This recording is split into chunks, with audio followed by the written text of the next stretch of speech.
Good evening all, and welcome. Tonight we're going to go somewhere we don't often go. The very top of our houses. The attic. Some of you may not even have attics, like me, but I'm sure you'll appreciate that they can be creepy and dark places nonetheless. It's time to get comfortable and let the darkness take control. Every summer, I go upstate to a little retreat called my grandparents' house. It's a nice pad, a big place with lots of rooms, in the middle of nowhere, and it's pretty quiet for the most part. It's pretty much in the middle of the woods, and our nearest neighbor is quite a way down the road. There's plenty of space in that house, with 4 bedrooms, 2 bathrooms, 3 floors, and an attic. My grandparents never ever use it, and I basically got the basement all to myself. It was a sweet setup. There was a bathroom, a fridge, a television where I play my games console, and a comfortable couch to lounge around all day on. It's the perfect retreat to relax and unwind in peace, when I wasn't running around exploring the woods, of course. It was a typical Friday afternoon for me. I'd just gotten done work around 5 p.m. The most tiring part of the day, where the sun is shining, and I'm tired most. I'm ready to unwind and settle down for the rest of the night, when my grandparents inform me that they're going out to catch a show with friends, and have dinner, so they'll be back later. I was stoked to hear this, as I love having the house to myself, especially after a long day working. After ensuring everything is off and all the doors are locked, I see them off and order a pizza. After it arrives, I retreat to my little man cave in the basement and lock the door so if I fall asleep, my grandparents won't wake me up if they decide to check on me when they arrive home. Everything was going pretty great. A few hours pass at this point, and the sun is completely down, concluding a very lazy Friday afternoon. It's roughly 10 p.m. and I'm in the middle of watching my show when I hear the floorboards creaking upstairs, the signal that my grandparents have returned home. It sounded like there were 4 sets of feet instead of 2, so it was a safe bet that they brought their friends over for company, which was pretty common. I hear chairs creaking and sounds of conversation, so I turn up my TV and lounge back. Before I knew it, I'm drifting off to sleep. And just as I thought it would happen, I hear the doorknob above jiggle. I just ignore it and relax. After about 2 hours of peacefully laying there, I decided to call it a night and head upstairs to my real bed. It's midnight now, and all quiet up above, so I assume everyone has gone to bed already. I get up from the couch and head upstairs to the first floor. I unlock the door, and a few of my kitchen lights are on, as well as the TV, but for some odd reason it was muted. I figure my grandma was possibly in the bathroom, and was wrapping up her show or something. So I left everything on and walked over to the stairs to the second floor. This is when I realized something wasn't right. From the downstairs you can see the doors to every room. At night, when my grandparents are asleep, they usually keep their doors closed, or obviously the bathroom door closed if someone is using it. When I looked up, however, the upstairs was pitch black, and all I could see is every single door open. I called out upstairs, but I didn't get any response at all. In fact, it seemed as if this house somehow grew more silent. I walked over to the front window and looked out. Not a single car was in the driveway. I was the only one home. I called my grandparents to check in. They were still out, and they let me know it would be a late night. I asked them if they had stopped at any point back home, and they hadn't. Nobody had come home since 5. We weren't expecting any visitors either. The entire time, it was just me, in the house, alone. But I knew that I'd heard something upstairs, so I called upstairs to them. I checked around the living room as quietly as I could, knife in hand, and I refrained from calling out the police like a total idiot. My grandparents even offered to when I told them about the situation, but I opted not to. I silently checked the doors. They were all still locked, and I checked the windows. They were locked too. I sat in the living room and listened hard. It was just silence. After about an hour, the front door opened and my grandparents were finally home. Their presence calmed me down a lot. We searched the rest of the house and there didn't seem to be any sign of a break-in. There weren't any other incidents after that, and my grandparents had actually moved since then. I wasn't really able to sleep well in the house after that night. It always felt like I was being watched. Always. To this day, I'm not really sure what it was. The reason I'm sharing this with you now is because one thought dawned on me. We never did search the attic that night, nor did my grandparents ever go up there.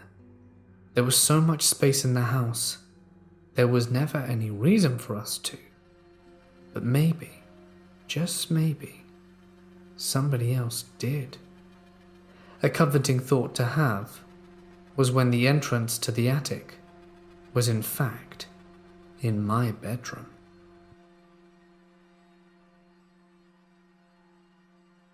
I work in a haunted salon, and I've had so many experiences here. The salon is an 114-year-old shotgun house with super high ceilings and pocket doors. It's located in an industrial area in the south. I think the house was relocated because it's super out of place.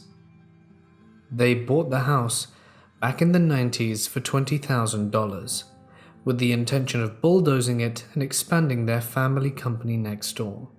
However, the city wouldn't let them because it's the oldest house in the town.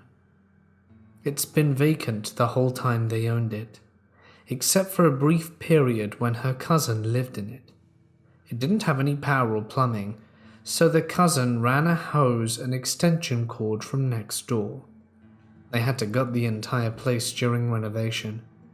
The inside was rotting and falling apart. It's beautiful now. They preserved the pocket doors and kept the same layout. The natural light is amazing. I love working here. It's just me and Dee that work in the house. She does facial and lashes and I do hair. So, on with the good stuff. When I first started, Dee told me the batteries from the thermostat kept going missing. We have cameras all over the salon and outside. She would watch the cameras and nothing would show up. One day pretty recently, we had someone working in the attic. She came down and said, "You know there's a bunch of batteries up here, right?" Another time, and this is my favorite story, Dee and I were working on a Saturday. She poured a glass of wine for her client and replaced the cork. I remember watching her do this because she flipped the bottle upside down to make sure it was secure, and I thought it was funny. She put the wine back in the fridge and did the service. After she was finished, she left for the day. I left to run an errand, and when I got back from the salon, I came to find wine all over the floor. I look in the fridge, and the wine doesn't have a cork in it. The cork is on the top of the fridge.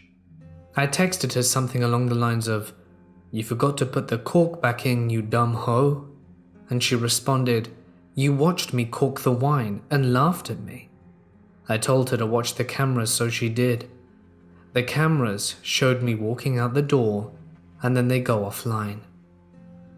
A few days later, Dee was alone doing facials.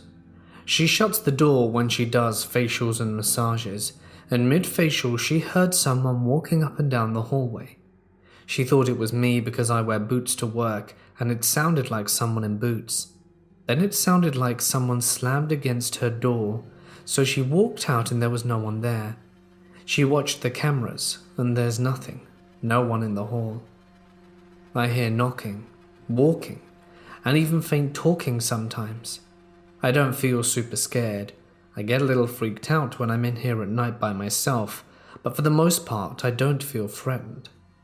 When I first started, I posted a bunch of pictures on the space on my Instagram. One of my friends stopped me one day and said, "I don't know if you're aware, but there's a presence in each photo you posted." I didn't think much of what she said because I didn't see the presence she was pointing out. It's weird when other people bring it up with no context. Dee had a client in her mid-60s pull her aside after her service and said, "Baby, you got spirits in here. They're not evil, but you might want to open up a Bible and let them find their way." Last night, Dee closed up the salon. We're all super vigilant about turning lights off because this house would burst into flames if there was a spark. She turned everything off and the doors lock automatically. But we always check because it's in a kind of sketchy part of town. She comes in this morning and every single light is on and the front door is wide open. Nothing was moved. We both have cash laying around and none of it was missing. It was weird.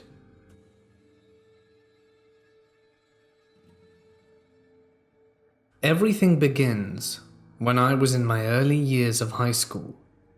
My sister, quite a few years older than me, moved out of our family home and into her first apartment. My mum was seeing someone new for the first time in a decade after her divorce with my father. My soon-to-be stepfather's children would soon have a room in our house, which was my sister's previously.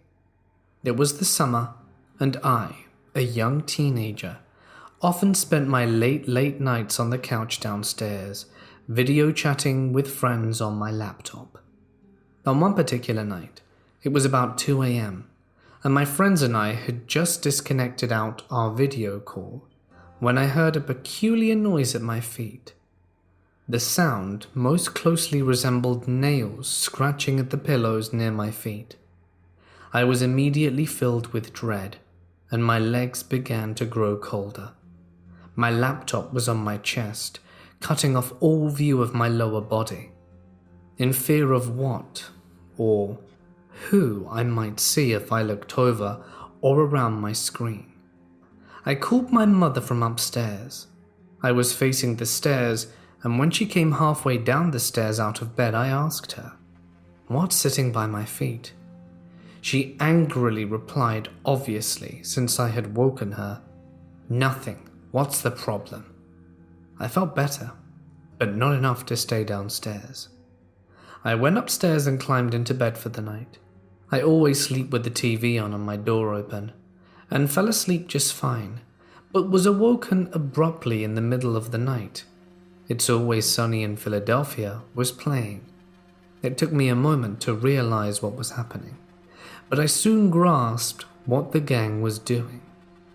They were digging up a grave to steal the jewelry from a corpse or something like that. I was really too young to appreciate the show.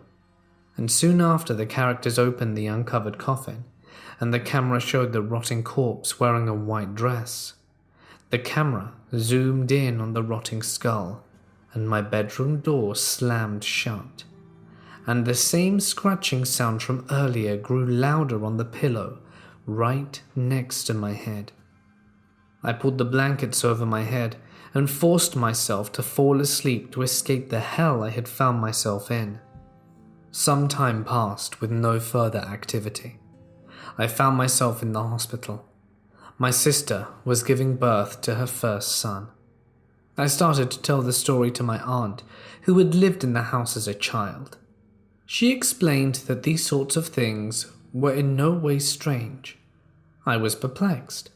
She described that when she was younger, a woman would often appear behind her at the top of the stairs. She described that my mother had seen the same woman as a child, but as an adult never admitted it.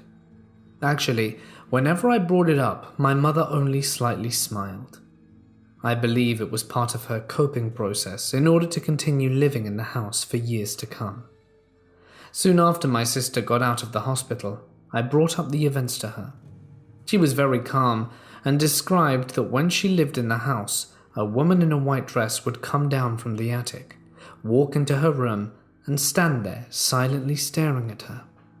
She described the woman would always have long black hair draped over her face, My sister told me she would often ask the woman what she wanted, and after receiving no reply would ask her to go away, which she respectfully did, returning to the attic. After this, perhaps it was just the fear of what I had been told. I always swore that I saw the same woman lingering throughout the house, always from the corner of my eye, drifting into my sister's old room. Late in the summer, there was a night when my family, which was now me, my mum, and my soon-to-be stepdad, were gathered around downstairs in the living room. My mum asked if I could go up and close my sister's old bedroom door, which was located at the end of the short hallway, so that the heat didn't draft into her vacant room, but rather into the two occupied bedrooms. When I approached the dark room, I reached my hand normally towards the knob, but as my hand touched the brass handle, things changed. The door flew shut in my face. Immediately I thought that someone had broken into our home and was in my sister's room. I tried the knob several times, but the door was locked tight. I ran downstairs and explained what happened, and that it was probably wise that we leave the house to call the police. She didn't believe me at first and asked, laughing, that we go upstairs and inspect the door. So I grabbed my little league bat and 3 of us went to check on the door. Each of us pulled on the knob and were unsuccessful. We heard movement from the room and my mum and I went outside to wait in the car with the police on speed dial, as my stepdad attempted to get into the room. Eventually, when nothing terrible happened, we went back inside and approached the door once more. My mum, not believing in the ghost stories that had swirled through her home for generations, simply said, "All right, that's enough, just open the door." As she reached for the knob, the door swung open before her hand could touch it. I went inside, checking under the bed, behind the door, and in the closet, but found nothing. My grandfather used to come and visit us quite often before he passed. It was quite easy since he lived in the house he had built next door. Once he had given our house to my mother.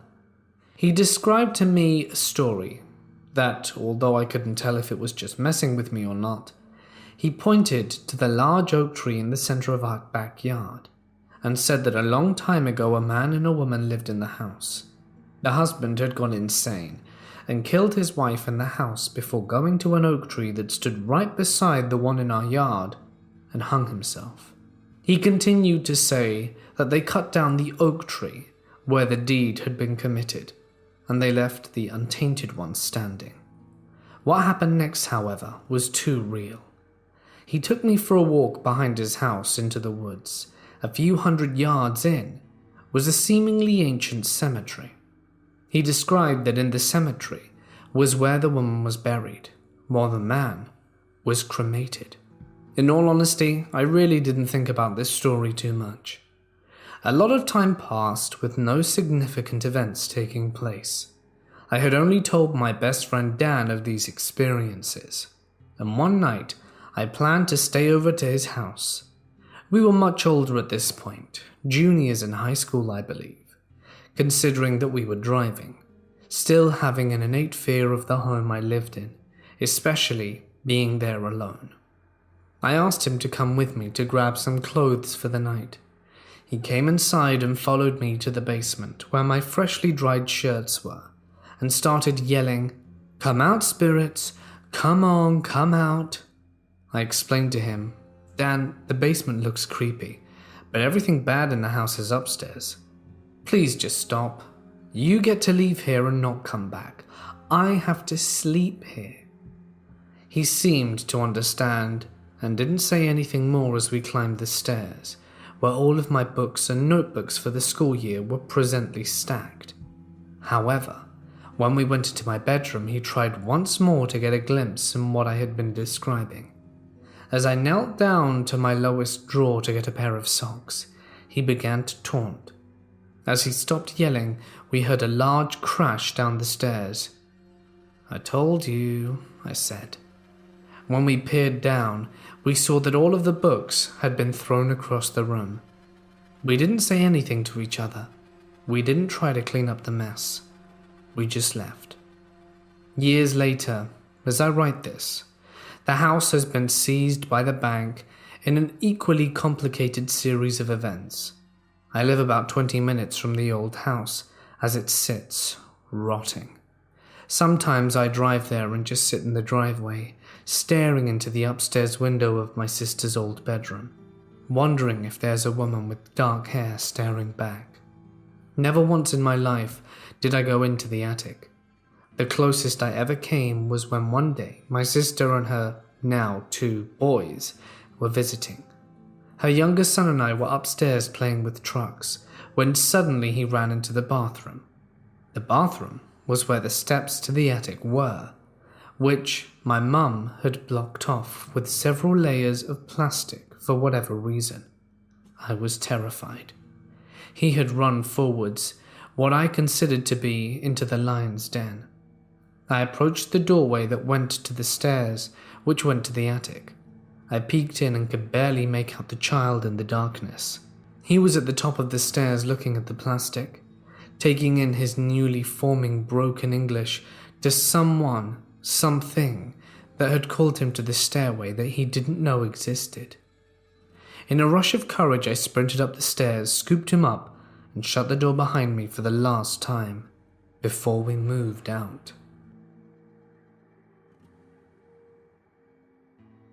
I have been fortunate enough in my brief time on this earth to have had many paranormal experiences.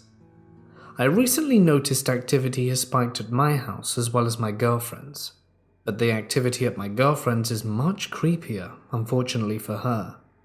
My girlfriend has talked about how she always has these uneasy feelings whenever she's home alone, and about the experiences her older siblings have had and such, like knocking and scratching. Her siblings have long since moved out, and both her parents work and travel, so a lot of the time it's just me and her at the house. At the house, they have a walk-in attic. Basically, it's on the same level as the rest of the second floor, and both upstairs rooms share a wall with it. But the activity doesn't stop there. I first felt something was off, one of the first times I was staying over. No one was at the house except me and her, and we decided to call it a night. She went upstairs before me, and I went into the kitchen for water. I then proceeded to the staircase and felt the sudden urge to sprint upstairs as fast as I could. All throughout the night, we could hear what sounded like heavy furniture being shuffled around downstairs. My girlfriend was understandably in denial, and we eventually fell asleep. We awoke at 9 a.m. the next day, to what was the unmistakable sound of someone running up the stairs. At the time, her bed was against the wall that is shared with the stairs. I actually fell out of the bed from being startled, and we were the only ones at the house that weekend. Let's fast forward to the present. I'm in the house as I'm writing this. The bed shares a wall with the previously mentioned attic. On and off for about an hour, we've been hearing tapping and scratching on the wall behind us. I've already gone into the attic twice with all the lights on and an LED flashlight. I'm no expert, but I couldn't find any evidence of rodents or other pests. Maybe it's something in the wall. I'm a logical person and always try to debunk strange things before confirming them. However, given what we've already experienced, I'm not so sure. We'll just have to wait and see, I suppose.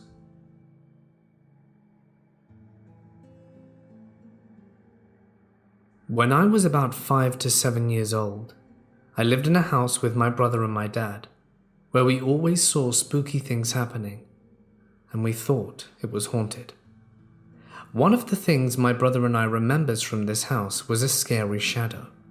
I was probably 5, and my brother was 2 years older than me. But I know this was not our imagination because we both remember the same thing. We were walking downstairs while my dad was in the shower, and my brother and I for a split second saw a large shadow behind the bar of a man who looked to be wearing a trench coat and a fedora. It disappeared right after we saw it. Another time, our cousin had came over to the house for a sleepover, and he was staying in the hallway upstairs. He was right next to the steps. He was a few years older than my brother and I. He was perhaps 11 or 12 when this happened. But when he was trying to sleep, he heard creaks and ghostly noises. He also claimed to have seen a shadowy figure moving around downstairs. The figure was wearing a trench coat or fedora. In our time at the house, many people have sworn to heard noises from under the porch. My brother and I would never go into the attic alone because we would hear things coming from the ceiling above my brother's room. I haven't been to the house in a long time now, and I'm wondering if we really were haunted by some spirits. My family and I moved into a new house, which is a 2x4 house. It used to have an attic but has since been sealed off. After a few months of living in this house, sometimes I'm just watching TV and hear scratching from the roof. I just play it off as being a bird. They're common where we live. And 3 weeks after the scratching, it got worse and more frequent. It's almost as if it were trying to scratch its way out of the roof. The attic entrance is above the outside of my sister's room, and one day my sister tells my dad the seal was open. My dad gets confused because it was supposed to be sealed off, so my dad goes to close it and realizes that it's really hard to open and close, so whatever opened it was strong. That's when I start to get skeptical. The same night I go to get a snack from the fridge. I open it to find out that they're gone. I think my sister must have eaten it. In the morning, my parents are going on about a missing cake. The cake was supposed to be for my niece's birthday. They ask if I had anything to do with it, and I say no, along with all my other siblings. I was getting very suspicious about the attic, so I built up the courage to go check it out. Please note, I am also probably the most paranoid person on this earth, so I was scared for my life, but the curiosity got the best of me. I get the ladder, a torch, and a knife just in case. I open the hatch. I shine my torch inside to see nothing. But as I search, I see the cake, empty snack pellets, dirty clothes, and a short, dark silhouette. It just freezes on the spot, and I immediately bolt and scream for my parents and tell them everything. They tell me to go stay in my room, and when they go and check it out, it was gone. I'm still in shock from that moment and get nightmares from it. We have since moved and no longer live anywhere near there. When I was in my youth, about 13 years old, my friends and I thought it would be a good idea to try and summon a ghost. So we set up a table with candles and such and started our seance. In the beginning, there was nothing, so we decided to leave the table and go out instead. We were at the attic of one of my friends' houses, and the door was not lockable. Weirdly enough, we couldn't open the door, but also all the windows were shut at the time, and the whole room felt charged with electricity. After a few minutes, the door opened by itself, and since then weird things happened to us. I went to my imam instantly and told him about it. He said a prayer for me, and the problem was solved. He also said to me that we invited a lesser demon into our circle, and took my promise to never do such a stupid thing again. Since that day, I started to study occultism theoretically, and witnessed a few exorcisms in which I was really invited by my imam. So I can clearly say that the paranormal exists. I urge everyone to never try summoning anything, because it's not possible to get what you want. You're more likely to summon something far more sinister, which will not rest until it has taken you.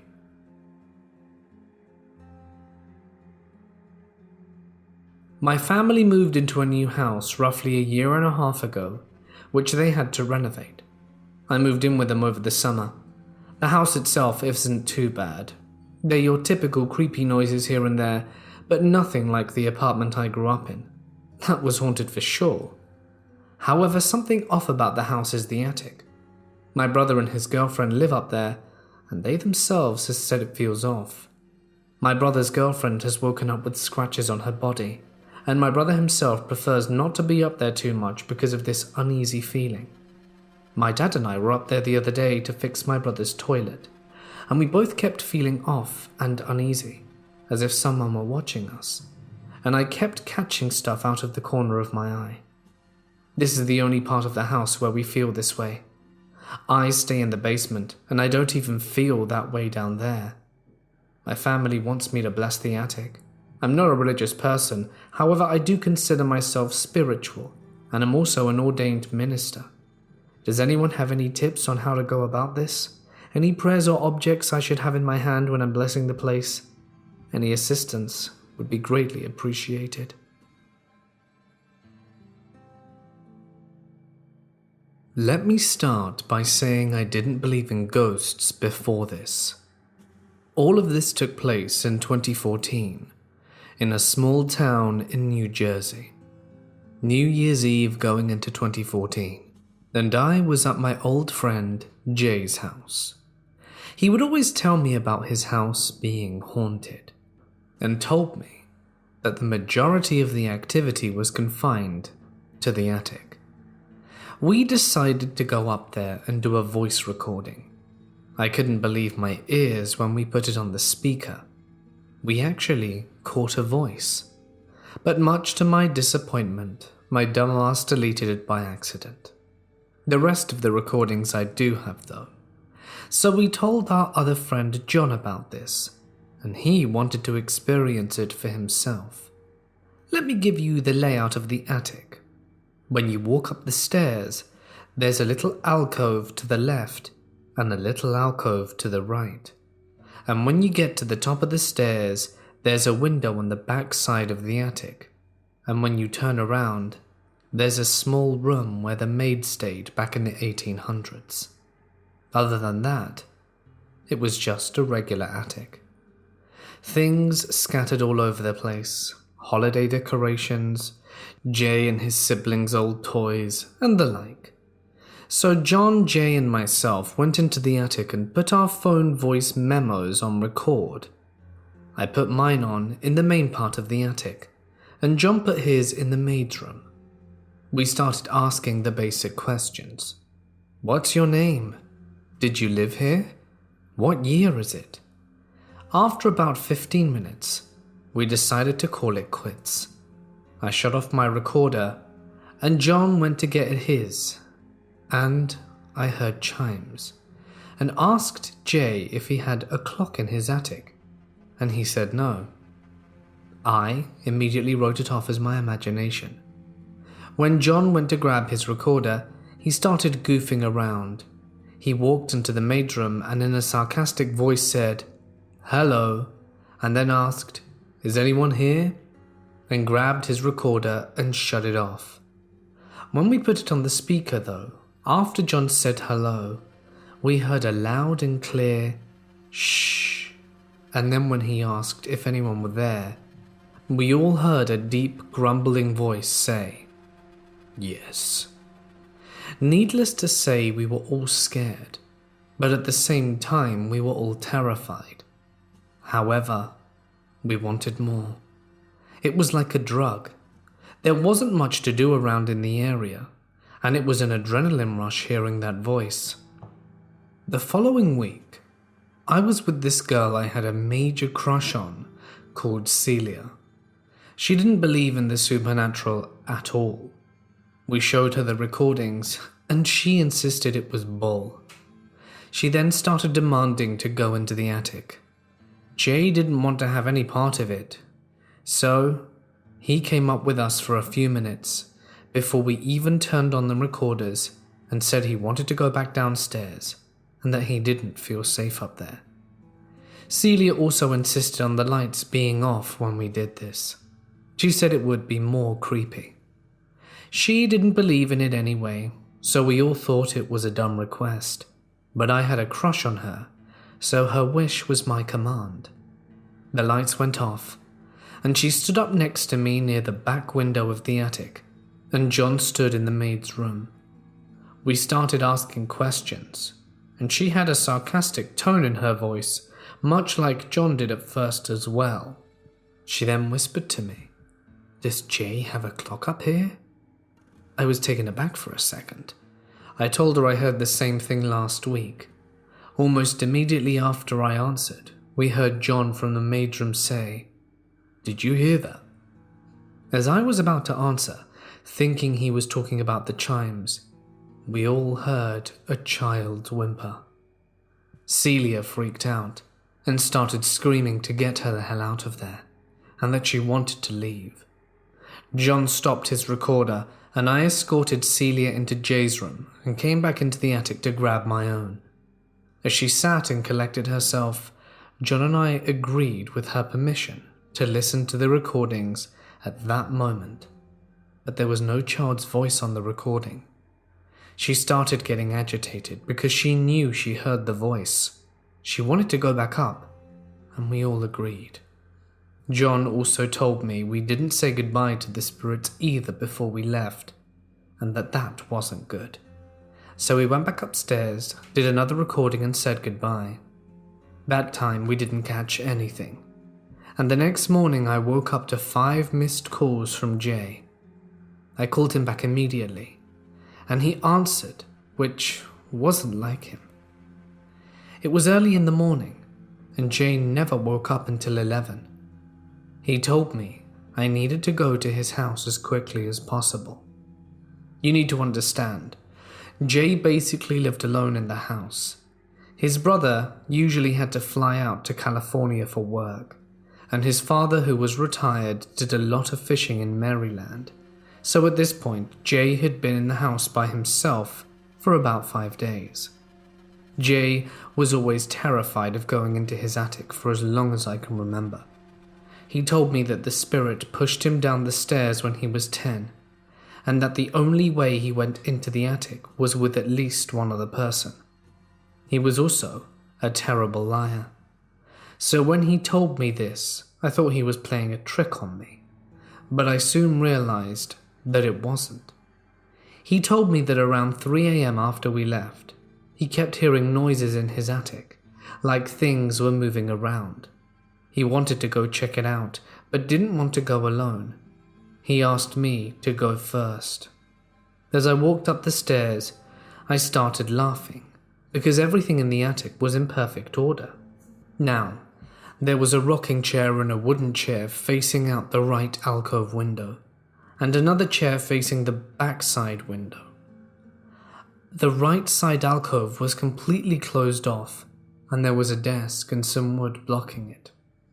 I turned to Jay and said, "Funny dude, I thought you didn't like it up here." But when I looked in his eyes, I can tell it wasn't him that moved them. He was stricken with horror and frozen still. He tried to get the words out of his mouth. I asked him if it were okay if I did another recording. I put my phone down and began. I started to ask if it could throw things around or move something or hit me. Nothing. I opted to provoke it. I walked over to the rocking chair and had this feeling of dread in the pit of my stomach. I turned to Jay and said, "I don't like this dude." He chuckled, but we both listened to the voice recording back, and there was an old man's voice saying, "Get up."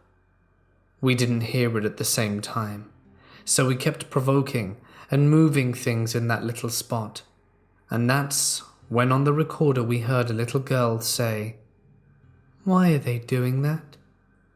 When Jay and I heard that, we were scared. This wasn't like the first voice. This wasn't like the child we heard in the attic at this point.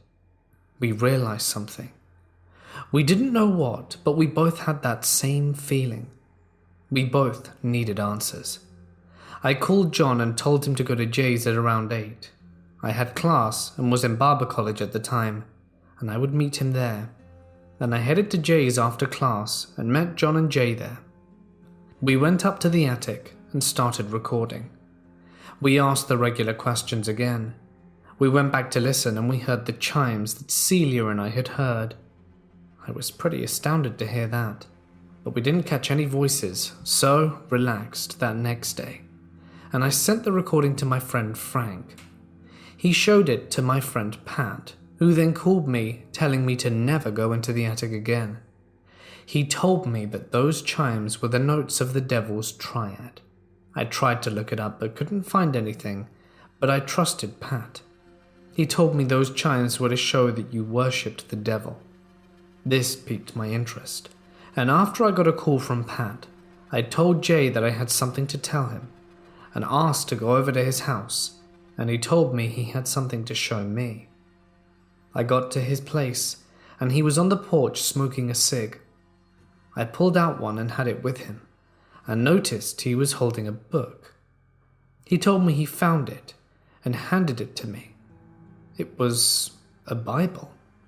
He told me that he was renovating his basement space and it was behind a wall.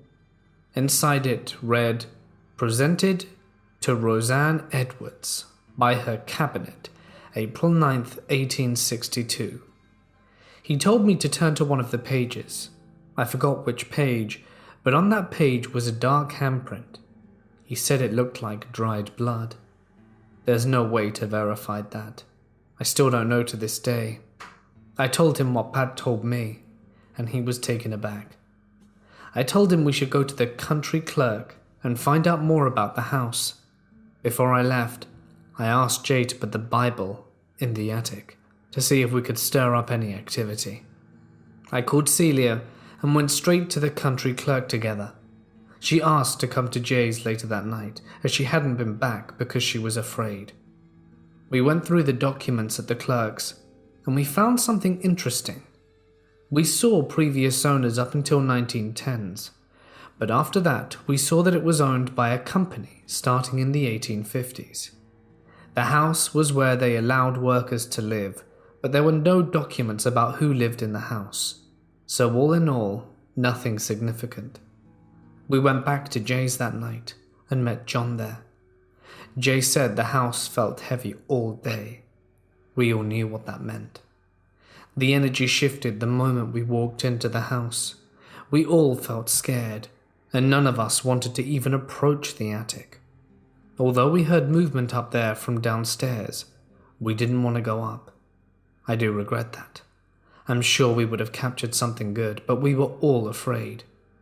We left the Bible in the attic on Jay's request, and we all discussed getting a priest there to get the house blessed, but Jay didn't want to.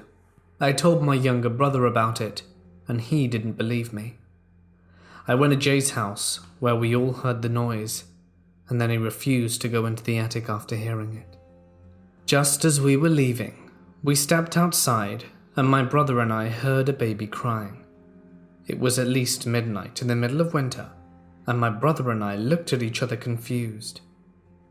"Why is there a baby crying?" my brother said. It was getting louder, but then Jay interjected, "What baby?" We kept hearing it escalate in loudness. It got so loud I felt like I should cover my ear. "Don't you hear that?" I said. Jay didn't have a clue what we were talking about. That's when it just stopped. Jay had a weird look on his face, and his eyes got wide and he said, "Bro, look at your car." There was a small child's handprint all over the car. I was afraid to get in, and for the entire ride home my anxiety was peaking. I thought that if I would look in the rearview mirror, I'd see something, but nothing happened. When I finally got home, I was messaging Celia about what happened, and she told me that a cat had hissed at her. That cat had never done anything like that before, and when she walked into her house, the cat just hissed. As I was trying to calm her down, the bookshelf I have in my room came tumbling down, and a small metal box I owned went across my room and hit the wall and broke in half. Jay told me it felt like his house went through a small earthquake, and after our separate experiences, Jay agreed to have the Bible taken out. Activity significantly calmed down, and that was it. When I tell people this story, I always wish that I had a better ending. But something tells me that this isn't over. 3 years ago I moved to Florida found a job in a shop, and people in the shop were telling ghost stories. I never brought mine up. When I tell people the story, I feel like they'll think I'm crazy, even though everything you've just heard actually happened. I don't think people believe it, so I don't tell them until I know them relatively well. Anyway, they were telling stories, and one person pointed to me and said, "This guy had a story." And I thought he was pointing to someone else, so I looked behind me, and he laughed and said, "No, you. That shadow let me know. You've got something attached to you." He then proceeded to tell me the story of Jay's house. I felt like I wanted to cry when he told me. Ever since then, I've started doing investigations on my own.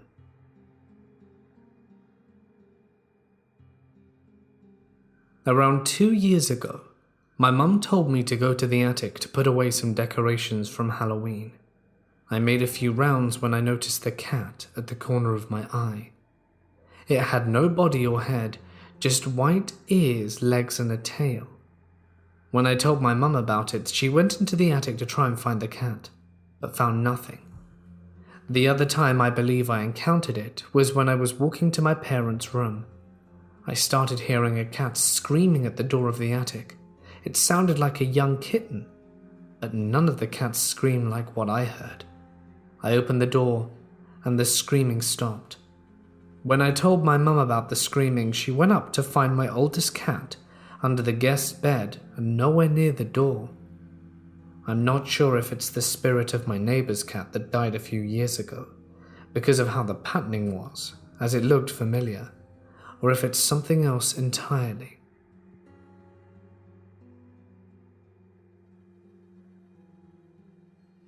Hey guys, it's Mort here, and thank you so much for listening.